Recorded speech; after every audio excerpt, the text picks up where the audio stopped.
Hello and welcome to a special installment of Center of Weirdness. I guess we would call this Center of Darkness because for the month of October, for the Halloween season, we wanted to resurrect our Erie, Indiana podcast and switch things up and cover other sort of paranormal, supernatural kid shows from around the same era. So this week we are talking about Are You Afraid of the Dark, the classic horror show for kids from the 90s. We're talking about the episode from June 26, 1993, The Tale of the Midnight Madness. And Skinner, do you have any familiarity with Are You Afraid of the Dark? Only in that when YTV in Canada was young and new, it was on a lot. I saw commercials for it a lot. I didn't really watch it. I was a little too old for that time frame, but I remember Ross Hull's Gary's face, his proto Harry Potter face being on commercials all the fucking time. Okay. That's about it. I've watched maybe 3 minutes of like 7 episodes.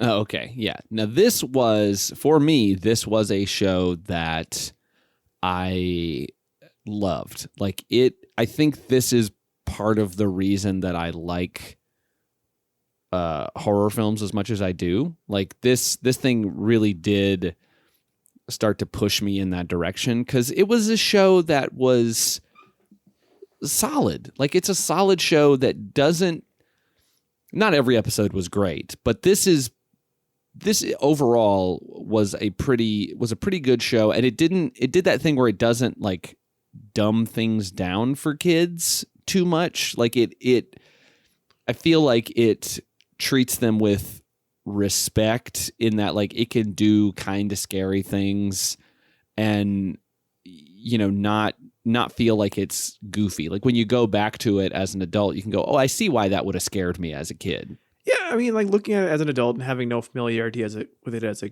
kid, like it strikes me in the same way that Erie, Indiana did. Of it moves at a quick pace.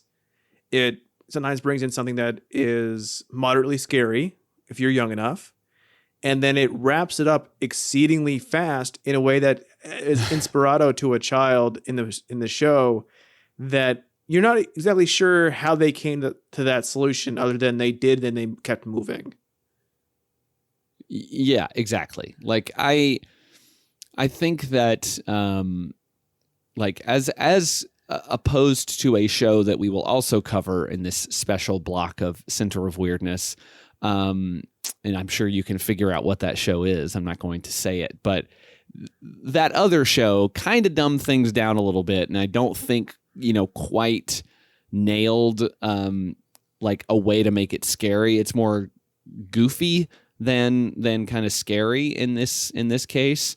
Would you say that this is the R.L. Stein, like Christopher Pike? Like which author was the more scary of the?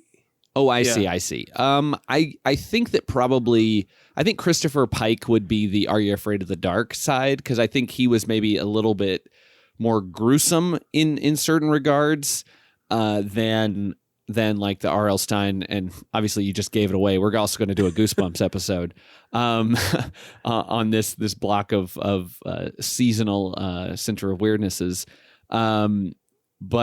Or centers of weirdness, I guess, is the appropriate way to pluralize that. Space-time lets us consider, and space spooky time lets us consider that there is multiple universes and thus multiple centers. Yes, exactly. But yeah, I think that like Goosebumps definitely is more like kind of dumbed down and a little sillier than. And also, I think their budget was a lot lower because, like, even if you don't find this Are You Afraid of the Dark scary, like, it's well made. Like, it looks good. They got, like, a decent location. The makeup in this episode is pretty good. And, like, it feels like there was some actual, like, craft going into French it. craft. And what I remember about the French Canadian sure, craft. yeah. It was the best kind of craft. But, like, for the like Goosebumps episodes that I recall, they seemed very low budget and very cheap and not really like they were doing their bare minimum to adapt a book, you know? I think a lot of what really works for this and what worked for Erie, Indiana on its best episodes is where you took very few locations but had them look and lit well. Yeah. I mean, this episode pretty much entirely takes place in a movie theater, which is kind of the reason that we picked this one. We are ostensibly a movie podcast, and so it felt right to do one that is about the movies, and that also it was important, at least to me, because I grew up with this show, to have an episode with one of their sort of trademark things in it, and that, of course, is Dr. Vink, who appeared in Dr. Vink with a and I know what you're thinking. He might sound like a nutbag. But he's not. Apparently, he's not enough. I have learned from this episode and from you're telling me more of the lore of the show that he is in fact not a nutbag. Yeah. But I wanted to have one of those episodes with him or with Sardo, who is another recurring character who's kind of a charlatan. Like he usually gives someone some object, they buy it from his store, and then it sets the story in motion. And Are You Afraid of the Dark had a really fun, like 2-parter movie style episode with Dr. Vink and Sardo in it together, and Charles S. Dutton as the ghost bad guy in it, which was pretty interesting. And he's a good actor, which is also like, I think that the show works because it has those, this episode in particular with Dr. Vink is because I think whenever he showed up, he always kind of elevated it, and added like some kind of like the way that Erie, Indiana had those like character actors who would show up and immediately kind of elevate the episode, and you were more interested in what they had going on than the kids in the story. Like, that's what I feel like about Dr. Vink. Like, every episode he was on, it was like, oh, this guy's really interesting, and he's got some weird shit going on. Like, I wonder what his life is like. I mean, you have to have that because if you want genuine kids and you don't want to pay kids who are big actors, and you're not going to use your fireside chat characters in the actual show, like, you have to have somebody who can carry a show, which is not easy. And you put that adult in there, and that's what Mad TV actors do for Nickelodeon shows now. They go on and do those stuff or become famous directors. But like, you take someone who's experienced in TV and you say, hey, center this, bring it to life. And then the kids will think you're weird, and the adults will be like, that person's interesting, and everyone will kind of avoid the fact that the kids are barely getting their lines out.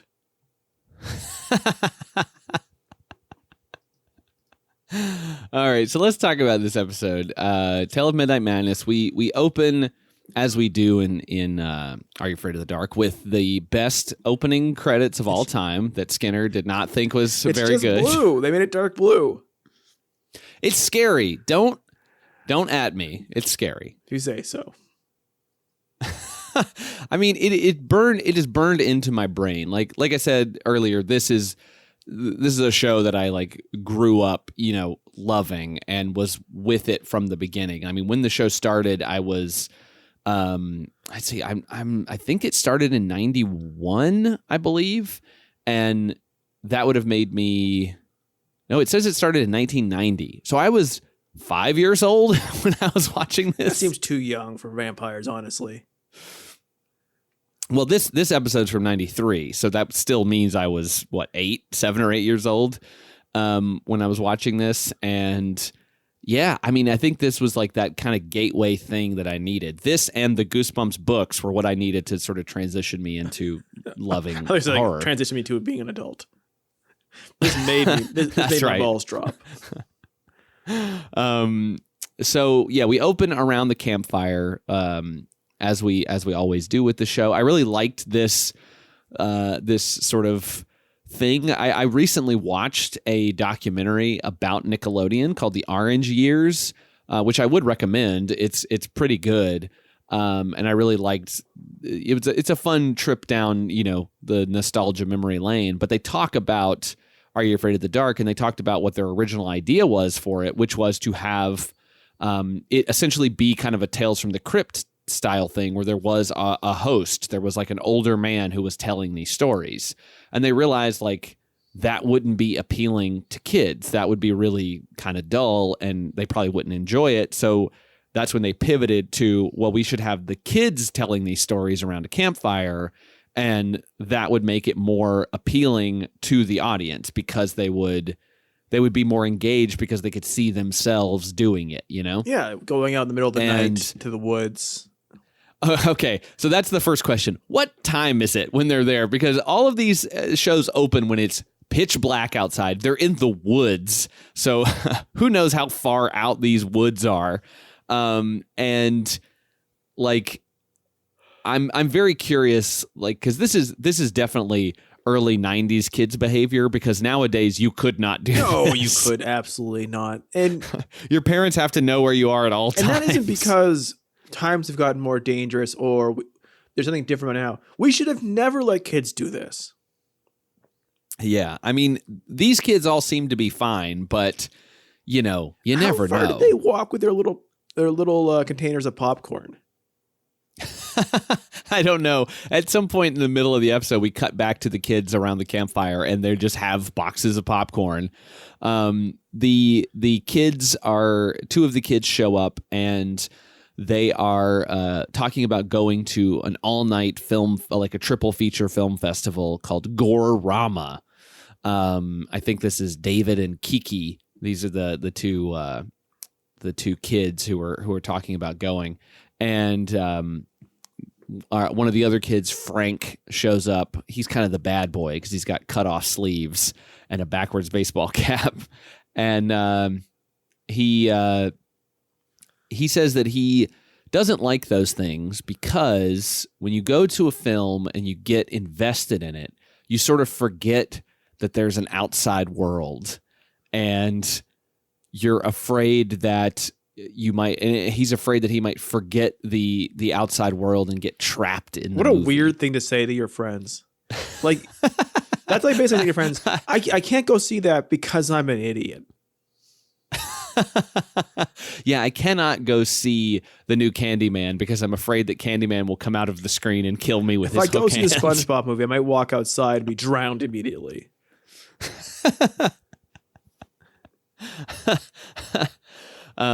Yeah.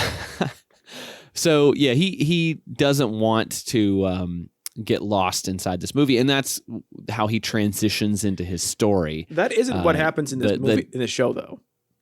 Not exactly. No, it's a little bit backwards from what he says. He should say that he's afraid of something coming out of the movie and killing him, because it's not like you get sucked into the film. I mean, that does sort of happen, but it is intentional. It's not a stay tuned, though. No, it's not. It's not against his will. Stay tuned, everybody. Got to reference that for everything. So we cut to the story, the tale of the Midnight Madness. They throw the sand on the fire, which I think in the documentary that I watched, they revealed that it's like coffee creamer or something. And apparently that sparks We'll fire. have to try this sometime. I don't know. Yeah. Hey, kids, go out to a campfire and throw some coffee creamer on it and report back. When we get together next time, which is actually going to be fairly soon here, God willing, set something on fire, go to the store, go to Trader Joe's, get some coffee creamer. We're going to do this thing. Okay. We'll mix it with gasoline to make sure it really works. Everyone would appreciate that.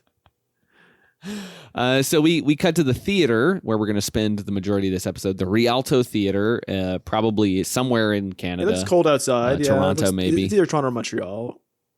So, and they're showing an old movie, and this theater is kind of downhill. It's a cool old theater. It's really awesome. We have a lot of theaters like this in LA. Where I live, so the plight that is facing these folks seems a little foreign to me because theaters here, they have no problem filling up. In fact, it's really hard to get to go to things because, like we're in the mid, probably when you're hearing this, LA at least is in the midst of Beyond Fest, which is a genre film festival. And it sells out within minutes every year. And it's, in multiple theaters around LA. The New Beverly, the theater that Tarantino owns out here, regularly sells out its screenings of old random movies. So in LA, not a problem. In this random snowy town, maybe it's a problem because they have one woman who seems to be there all the time. I love the idea that if you had a beautiful old theater in a city showing old classic movies, that only people old enough to remember when they first came out would go see it. Like, this is in a lot of TV shows and movies from this time of like, our old theater is dying. People only want to go see new movies. Our gorgeous theater in the middle of town is is no one will go see it except for old people. And now like it's only like old people only want to see fucking the newest things and like the nicest chairs, and like it's younger people who are like desperate to go to see these fucking things and these Fathom events. Yeah. I mean, I feel like, if you had a theater like this, I would probably go all the time. And actually, I would enjoy it if there weren't that many people there. Absolutely, right now. So it turns out they're not doing very well financially. They only made $6 in their concession prices. And the manager isn't too happy. The manager, Christoph, which I was surprised to learn his name at the end of the episode when Dr. Vink says it, and this guy has like the most Brooklyn vibe you've ever seen. Bronx, Toronto.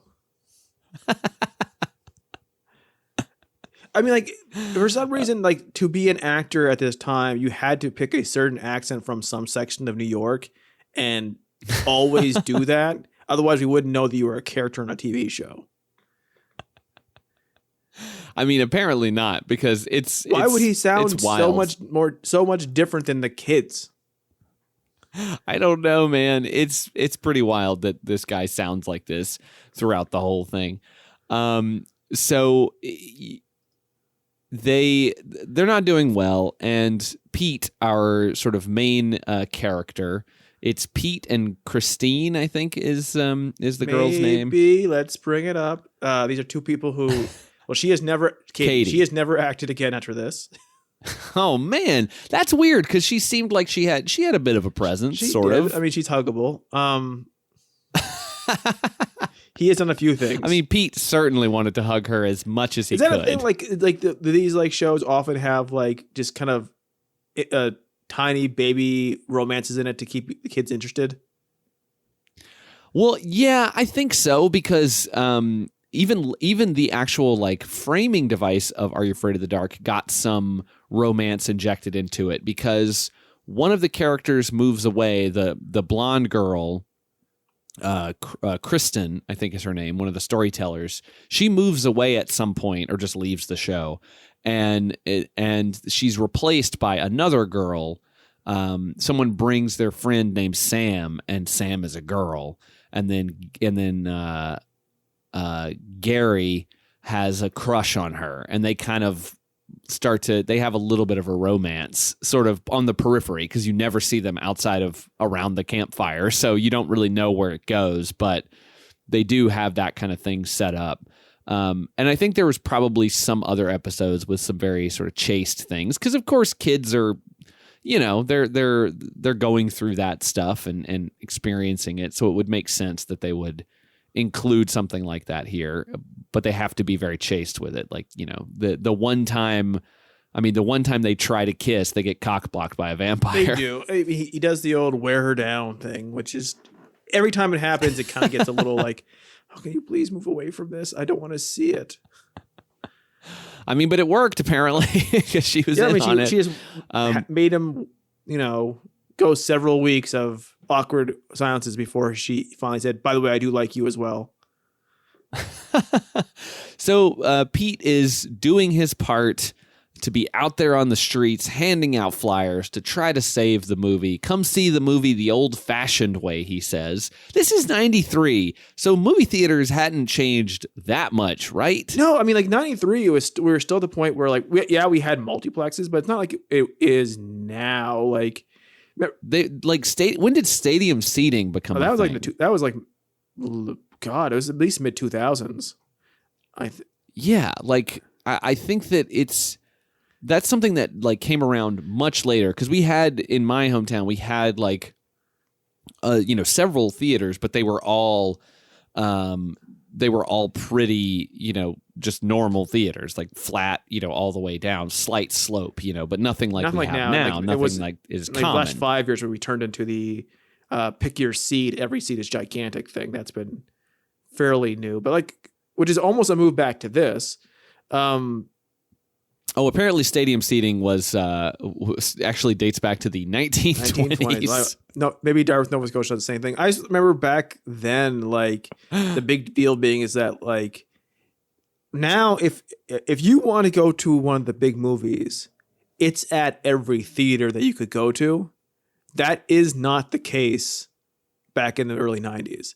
Like if I wanted to see a particular movie, of the 7 theaters in town, of which have 3 screens each, maybe 2 of them have that movie. They're all competing with different sets of movies, which was frustrating, but also got you to go to different places more frequently. Now I'm just on the Wikipedia page for movie theaters. It's very fun to look at all these old pictures. So yeah, he's trying to save a theater, which I don't understand, because this guy, he's a teenager. He, I guess, doesn't go to school. I don't know if this is like the winter break or what, because it is snowy outside, but he's just out there on the street handing out flyers. He's not getting paid to do this. I mean, shouldn't the manager be doing this? Like, the manager doesn't seem to care. He's like balancing the books, but also doesn't seem to. He's the one who starts guilting them when he says they're not taking it seriously enough. And yet Pete is the only one who actually does anything about it. Yeah. Pete Matt. His last name is Matt. He's got Pete Matt. What a name. Fantastic name. And she's Katie Halloran, which I assume is an O'Halloran reference to The Shining. Oh, maybe. So they're at the theater before they open, and they're preparing for another basic $6 day, when suddenly a mysterious figure shows up outside the theater and starts trying to jiggle the door and get inside, and they keep yelling that they're not open yet, to please go away. And then the lock on the door starts to turn as if this person has keys or magic powers of some kind. That's never brought up again. No, never again did they say, hey, this guy somehow was able to get in our theater. He's also a guy who continuously appears without having transported himself to a place. Like, they turn around and he's already in a seat. And yet they treat him they always treat him like he's a crazy person, but a normal person. Like, this happens frequently in their town, where some people can just spontaneously be somewhere and then spontaneously not be somewhere. They're just crazy people who do that. That's what crazy people do. They just appear and disappear as if by magic. That isn't a thing that makes you think, wow, I'm going to shit my pants. I can't believe a human being did that. No, that's just something a crazy person does. That is what the difference between a normal person who is sane and a crazy person is, their ability to do fucking magic. So this is our first appearance in the episode of Dr. Vink, Aaron Tager, Canadian character actor. Dr. Vink with a v, as we've already said. And he injects this theatrical excess into the episode as soon as he appears. And, he is in love with this theater. He loves it. It's amazing. He happened to see the flyer that is crinkled up like it was thrown in the trash, and he dug it out. No, I mean, he got it from the bathroom. So some guy thought it was a whack-off theater, and then He's like, oh, I guess it isn't, but I'll use this bathroom, this piece of paper Oh, anyways. I'd love to see the theater, see movies the old-fashioned way with my hand in my pants. There is a point at the end. Not like these newfangled things where you get arrested and your picture put in the paper. There is a point at the end where he's saying, like, you know, there's a movie that they, you know, besides the fact that it came to life, that otherwise it's very successful for them. And he's like, now you ought to see all my movies. I'm like, oh, fucking, it's all snuff films.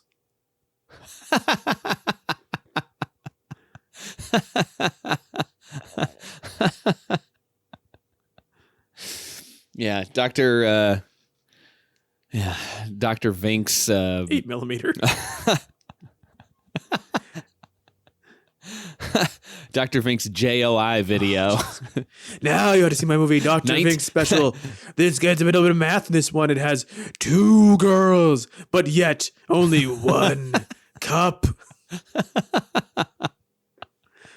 We are proud to present Dr. Vink's JOI video from 1983. It's 24 minutes long. You guys can afford Fathom events, so instead of getting riff tracks doing Amityville number 4, The Escape of Evil, you'll get me talking over E.T. for 5 minutes, but it's a hand cam version of E.T. that I took from someone's living room. We don't do Dr. Vink doesn't do Fathom events. He does Bathom events where it's just him in the bathtub. Watch Howl's Moving Castle as performed as a piece of cardboard on my penis.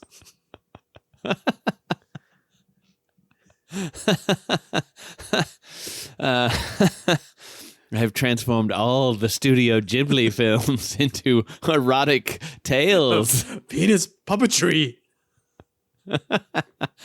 Watch, don't get too spirited away by my genitals.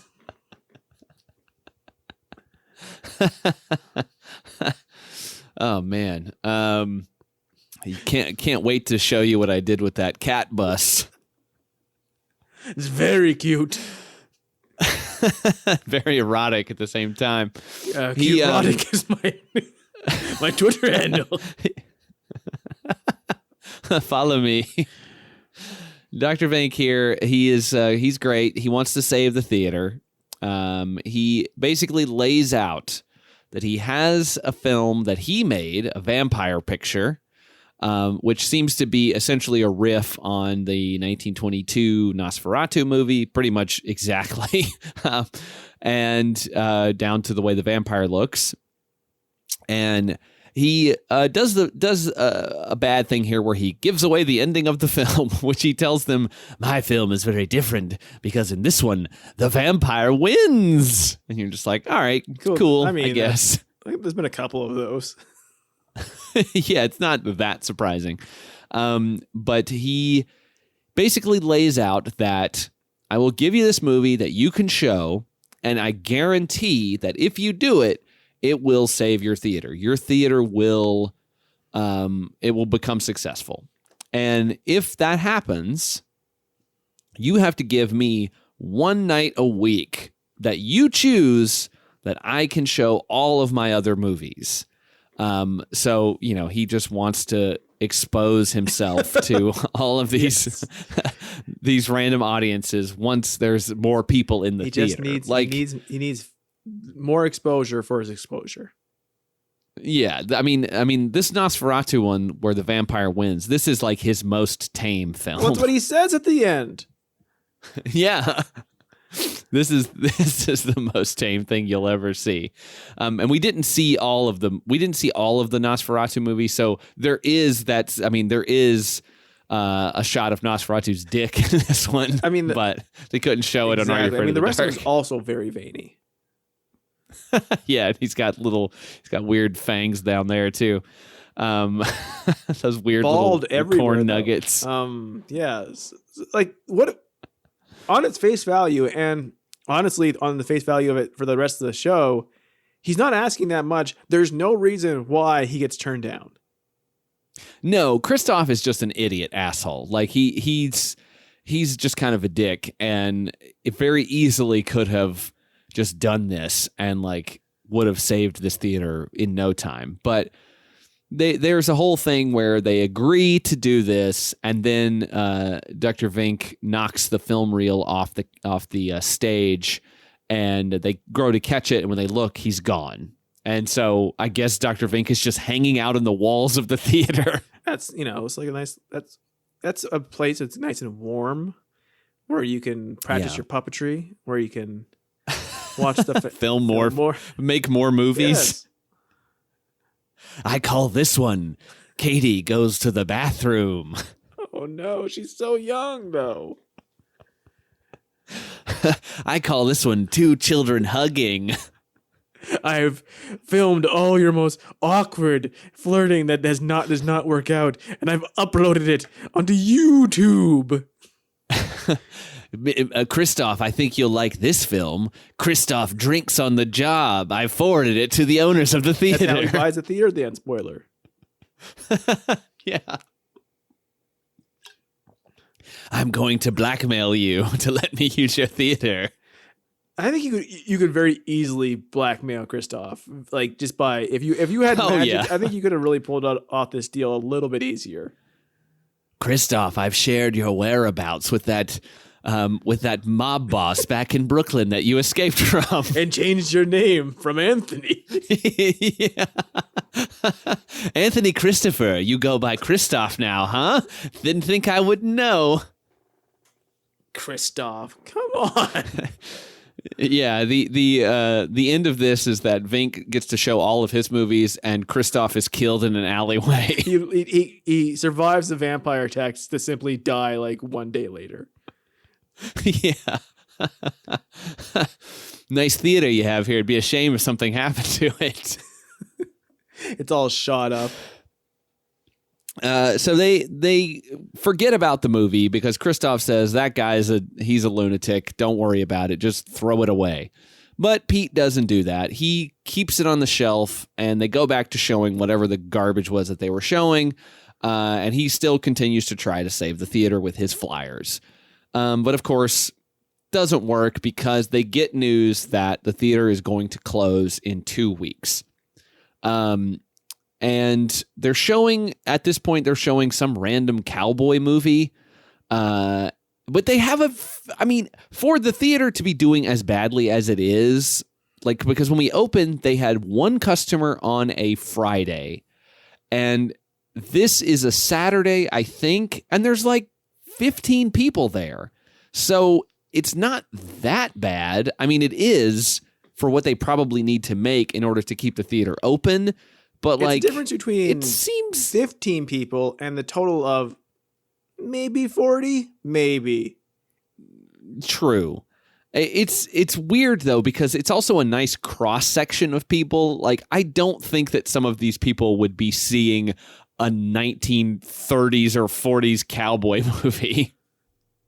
I mean, I like the fact that it's all a bunch of old people and one young person who's kind of dressed like a mildly hipsterish.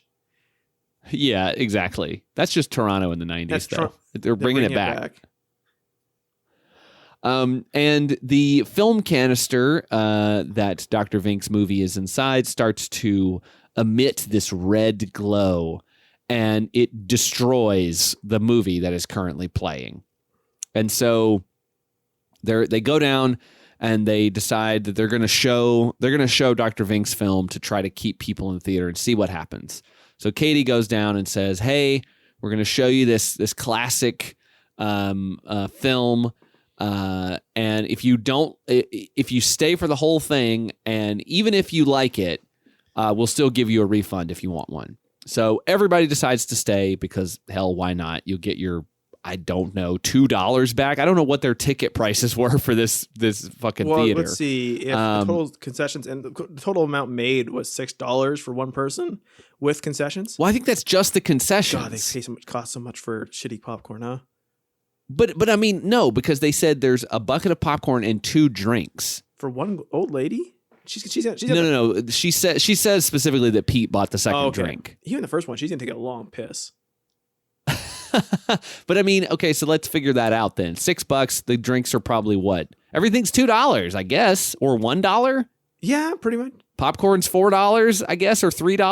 I mean, And the drinks are I doubt $150. you're paying full price for a ticket for a second run theater, or in this case, ninth. I know. Run So theater. so those, I mean, those tickets are what, $6 probably. Yeah, I mean, I'm not used to that because also we have a lot of old theaters out here in LA, but also they're expensive. Like not expensive, but enough for more than what you might expect. we'll have to research this further. We'll figure out what school these kids went to, and then we'll. And we'll be able to pin it down.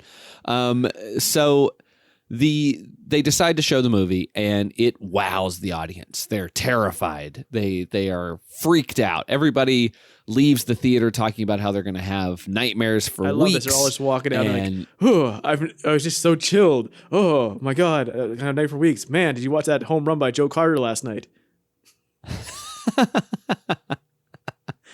You can't make a film, a TV show that's based in Toronto 1991-92 and not have them talk about the fucking Toronto Blue Jays who are about to win the World Series.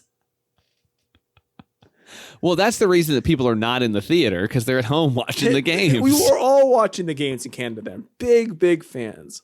Were you still in Canada at this point? I've been in America for 20 years. Do the math. Okay. Let's see.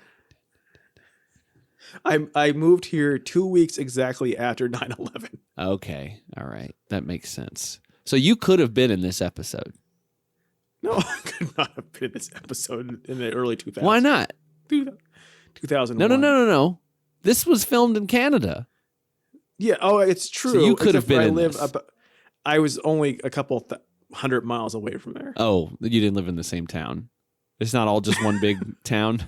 It's not all just one big. We're not all from Toronto. Oh man, disappointing. Some of us are from Montreal. Okay, well that makes sense, I guess. So they decide to show the movie every Saturday, I think at midnight, and it sells out constantly. Which selling out is a little bit of a misnomer because, like you said, there's like 40 people in the theater, so the theater could Also, hold way more than that. These two high school kids should not be kept up this late. No, but we see them after their first successful night. This is when they first have their real connection, and they hug each other because they're so excited. And then Pete says, "Let's hug again." He's subtle. And because earlier in the episode we did skip that part where he says like, "Oh, hey, would you like to, maybe go do something?" And she gives him this withering look of like, "Oh no, thank you." It's like, "Oh, you mistook our friendship for flirting." Like, I have homework to do. I know that you're not in school because your full-time job is trying to save this theater. And doing midnight shows at age maybe at best 16. Yeah. But hey, pretty progressive for a kid show in the early 90s to have kind of an interracial relationship. I mean, Katie's a white girl, Pete's a black guy, and we were still dealing with that dumb bullshit in the 90s of people thinking that there was a problem with that. So good for them for being at least somewhat progressive in showing that kind of thing and not making it weird. Yeah, I mean, Jungle Fever came out in 91. Yeah. So we were still talking about it. It was still in the zeitgeist, at that time. But they realized that this is exactly what Dr. Vink said would happen. He basically said, "Hey, you show this movie and it's going to do great." And it's going to do boffo box office. Dr. Variety. Dr. Variety. That's right. God, man, Variety, they coined some very interesting, they coined some very interesting words. They do. Like, they hate full words. They just fucking hate it. Can't have it. It's yeah. Here we go. Words from Variety on the Wikipedia on Wiktionary. A number of words are credited with being popularized or coined by the entertainment magazine Variety from its founding in 1905 to the 1980s, particularly in the 20s and 30s. let's see here. Bafo is not on here, so maybe they didn't do that. That is, I know they love that. Baloney, they apparently, yeah, baloney. Essay for sex appeal. Well, definitely the other Dr. Vink films have a lot of essay. It's really a passion pit on it. This is not the list that I was looking for. There's some good stuff on here, but there's not what I was hoping for. I was looking for like they had such. It's called slanguage. Oh, is that what it is? Yes. Okay. So there's an entire page for slanguage. The slanguage dictionary. Oh, I see. There is quite a bit here. Yeah, there's Annie for anniversary. Boff, Buffalo, or Buffaloa. Buffola is. Oh, I love going to a nice Italian restaurant and getting some of that Buffalo mozzarella. Stop it! I'm gonna get real hungry for dollar bills, baby. There's one that starts with an S that I'm trying to remember what it is, and I could never. Let's see here. I think it starts with it's like an SK word. Where is this? Oh, I can't find it. Oh well, doesn't matter. Oh, sked. That's what it is. Sked for schedule. Don't you work in the industry? Not like this though. So this is you're literally in a union. This is when Dr. Vink. This is when Dr. Vink shows up and wants to talk about getting his other movies on the sked. And he wants his one night a week, and for some sleeper hits that he can throw up there. He wants his special up there. He wants to do his own sprocket opera. That'll really get the tab mags going.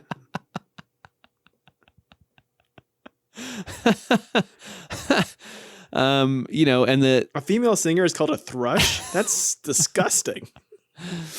Earlier when Pete was handing out flyers, he was out there tub thumping.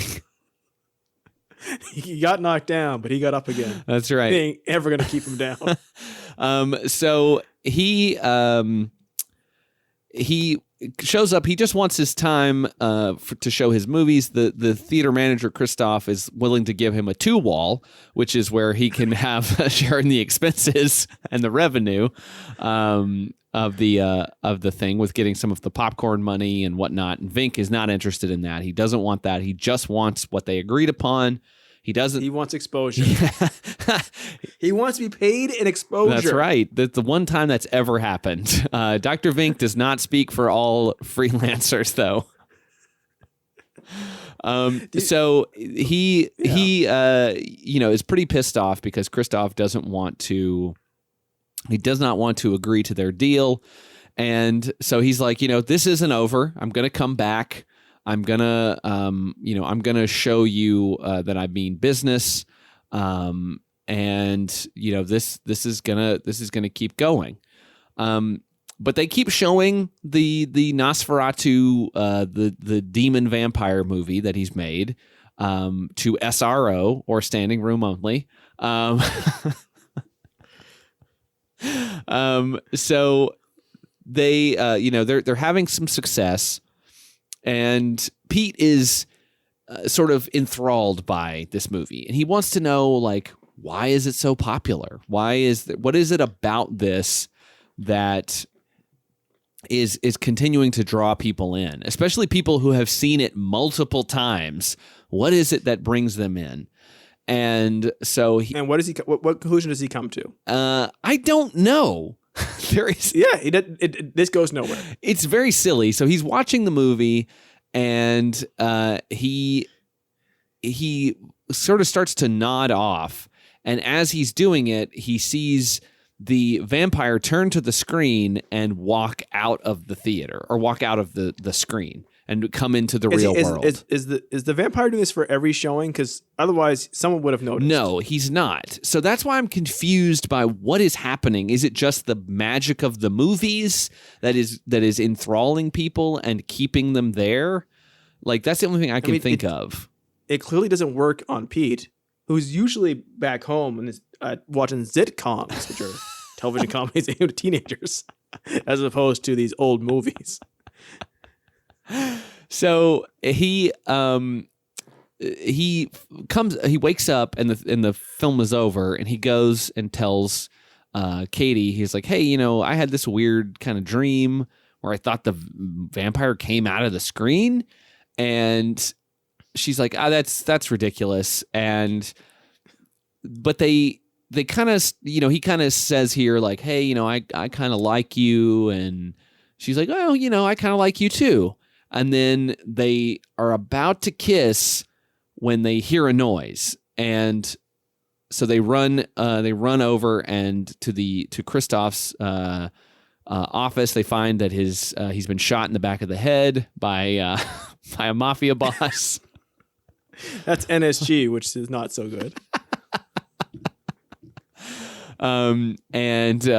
No, he has 2 puncture wounds in his neck, which I don't know how the vampire did this, because his teeth just look like big planks of wood shoved into his mouth. Very slowly and very hard. He made passionate but difficult love to his neck. Let me run back when they first started showing the movie. The film that they were showing when it got ruined before they played the vampire movie was a horse opera.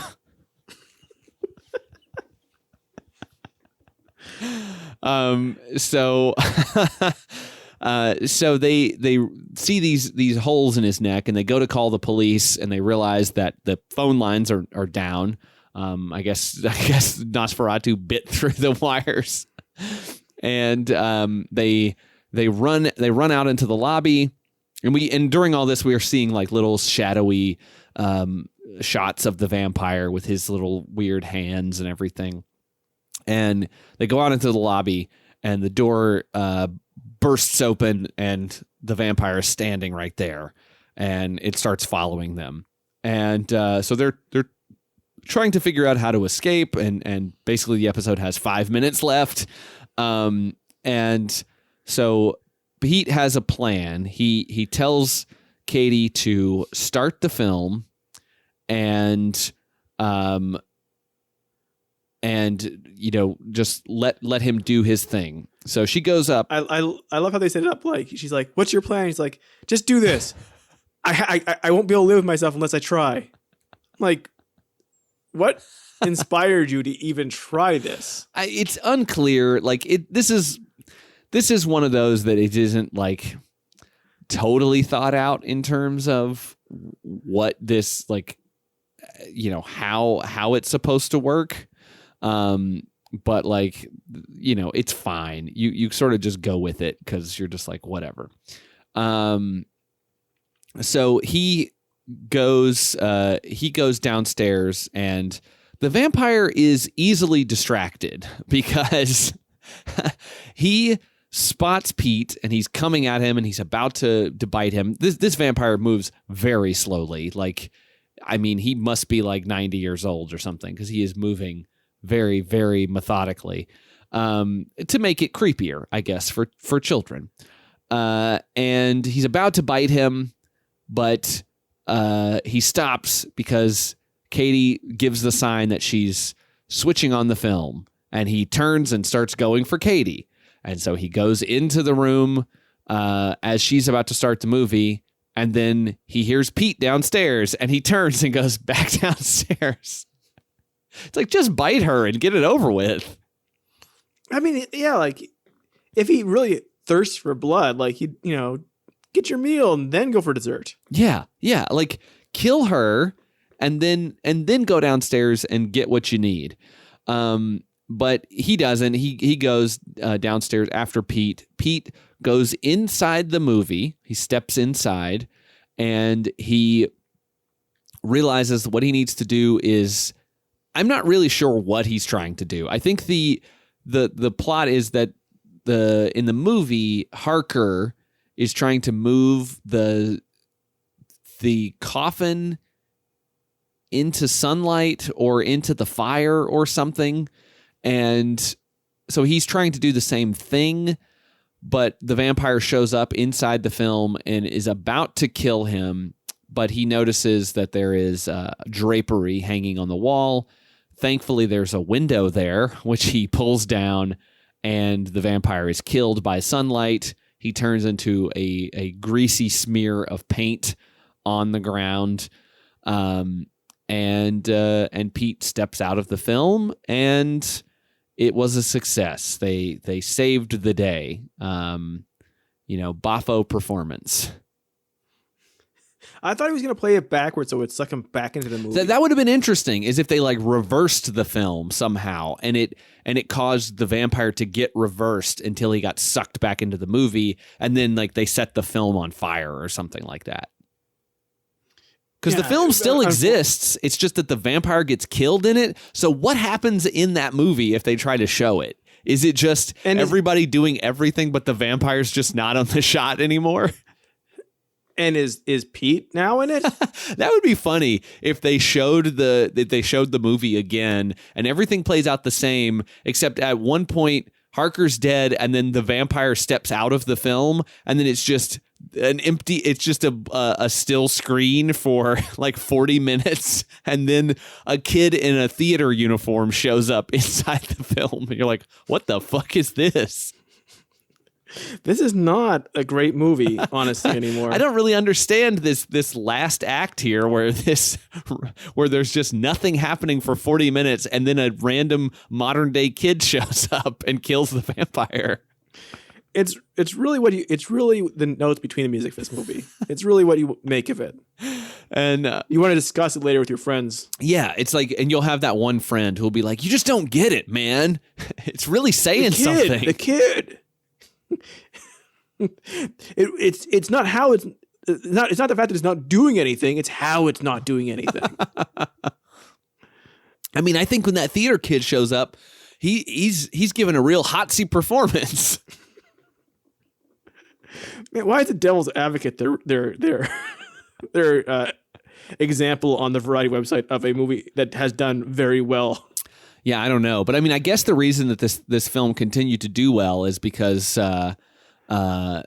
this show was the movie was hypoed constantly. Can you imagine people on the info pike talking about this shit? I mean, we're putting this show out on the info pike, so man, aren't we amazing? It's a real kudo cast.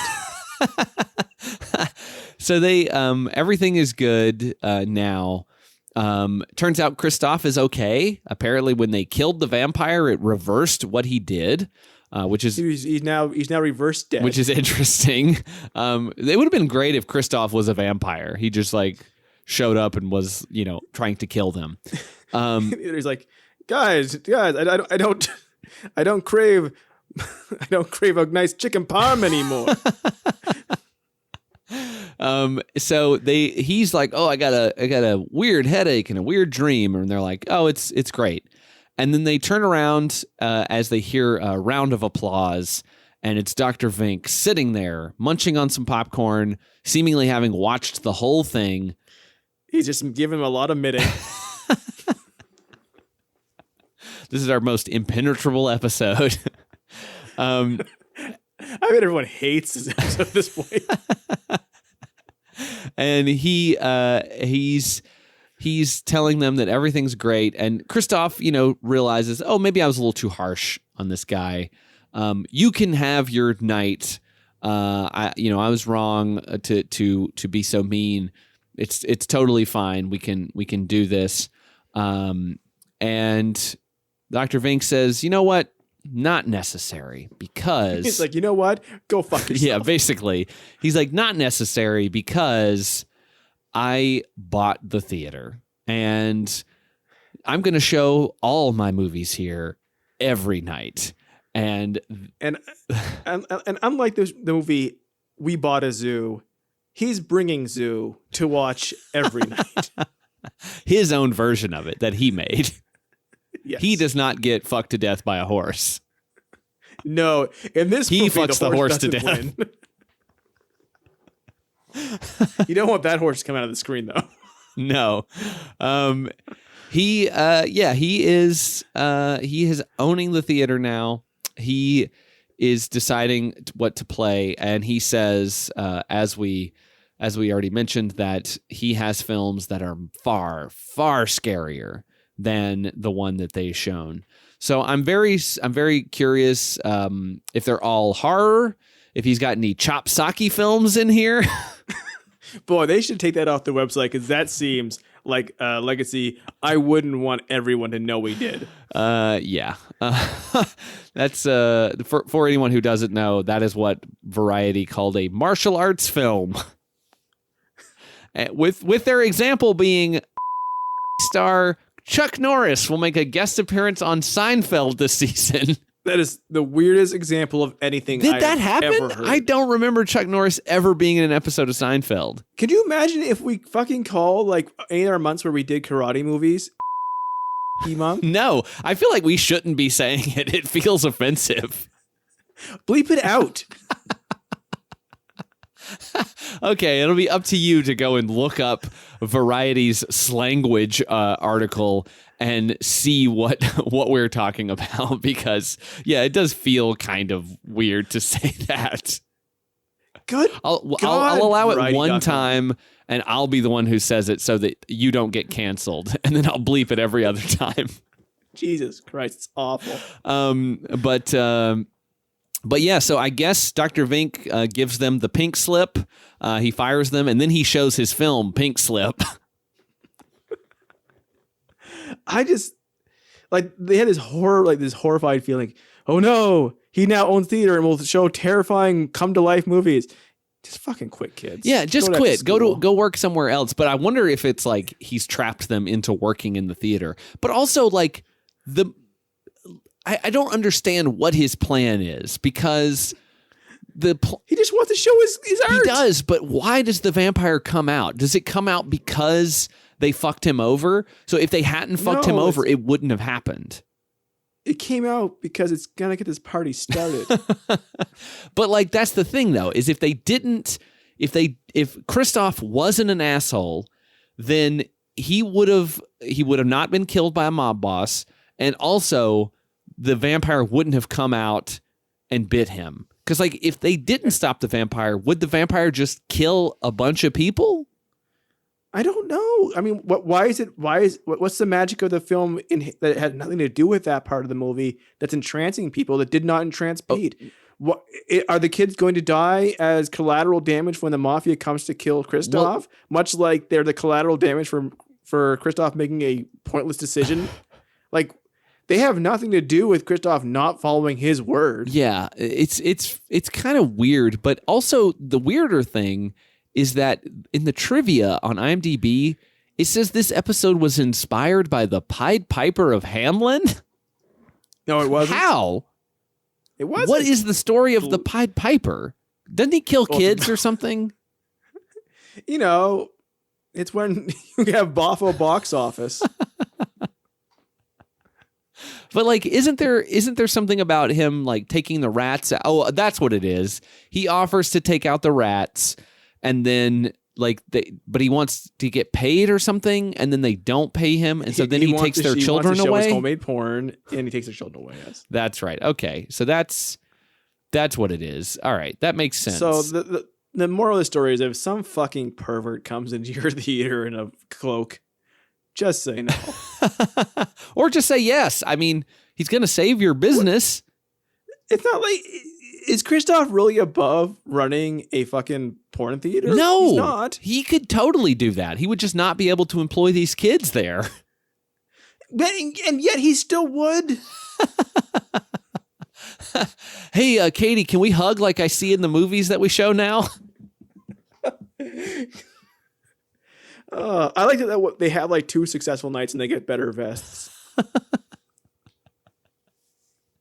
Yeah, they get these like really like shiny green numbers as opposed to gray. They don't look any better or worse. It's just different. Yeah, no, it's overall, I enjoyed this episode. I remember it fondly from childhood. I remember thinking it was very scary. Less scary now, of course, because I'm an adult man and I am not scared by such things, except for the intro to this show, which is legitimately scary and always will be. And but yeah, other than that, still pretty good.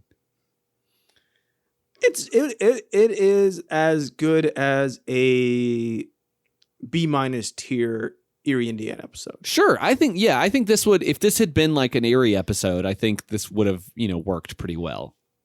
Yeah, except for Marshall wouldn't give a fuck about. No, he wouldn't care. He wouldn't care. Cindy would get bitten by a vampire and he'd be like, that sucks. That sucks. And then the baby somehow would actually be in charge of the theater and he'd be the slimy guy running the theater. Before we wrap it up, though, I did find the one that always drove me crazy on Variety, and I can't believe I missed it when I brought up Sked. But this is the one that I never understood. I never understood where it came from, why it's called that. But Skeen, Skein, a TV series. Oh, TV series. Yeah, I don't get What does that mean?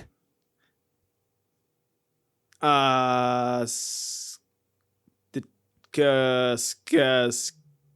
mean, I could see Dr. Vink having a Skeen flick that he's going to show. I wish it's a TV series that he's edited down and also inserted shots of his naked torso into.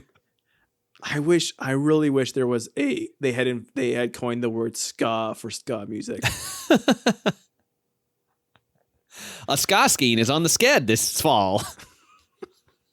Why don't we have a fifth wave ska sitcom or zitcom for kids? I would like it.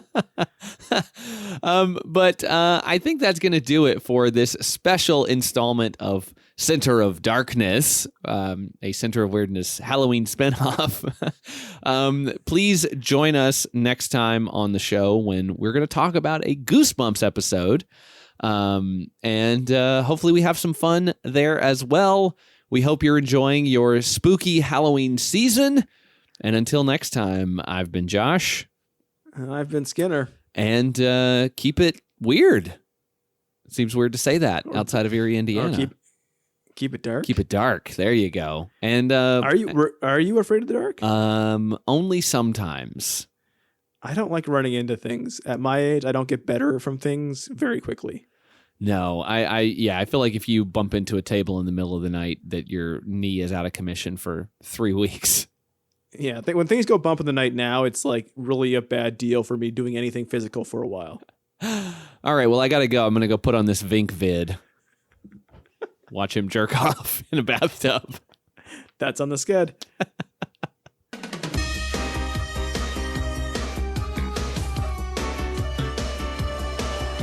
If you like the show, subscribe, rate, and review us over at Apple Podcasts. We're on Twitter and Instagram at PredictoCast, and you can find our entire back catalog at predictocast.com. As always, thanks for listening.